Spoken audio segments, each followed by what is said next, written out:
추미애 법무부 장관의 어제 윤석열 검찰총장에 대한 징계 청구와 직무 배제 명령 뒤 윤 총장이 오늘 대검찰청에 출근하지 않았습니다. 윤 총장은 현재 예고한 대로 법적 대응을 준비하고 있는 것으로 알려져 있는데요. 대검찰청 연결해서 자세한 상황 들어보겠습니다. 이재희 기자, 윤 총장이 출근하지 않았는데 분위기 어떻습니까? 네, 직무배제 조치로 출근하지 않은 윤 총장 대신 조남관 차장검사가 직무대행을 맡고 있습니다. 이곳 대검에는 1시간쯤 전 국민의힘 의원들이 방문했습니다. 법무부의 감찰 결과 발표와 관련된 사실관계를 확인하기 위한 것으로 알려졌습니다. 윤 총장은 추 장관이 내세운 비위 혐의를 모두 인정할 수 없다는 입장입니다. 오늘이나 내일 중 직무배제 명령을 취소해달라는 행정소송을 제기하고 소송 결과가 나올 때까지 해당 명령 효력을 멈춰달라고 집행정지 신청을 할 것이란 관측이 나오고 있습니다.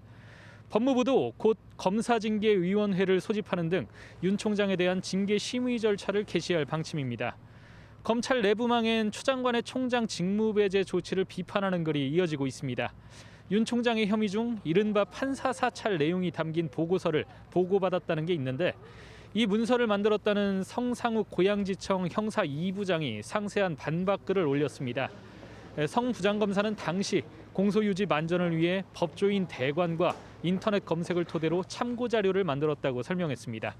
문제가 된 무리야기 법관 건도 추 장관 발표와는 달리 조국 전 장관이나 울산 사건과 관계없다고 강조했습니다.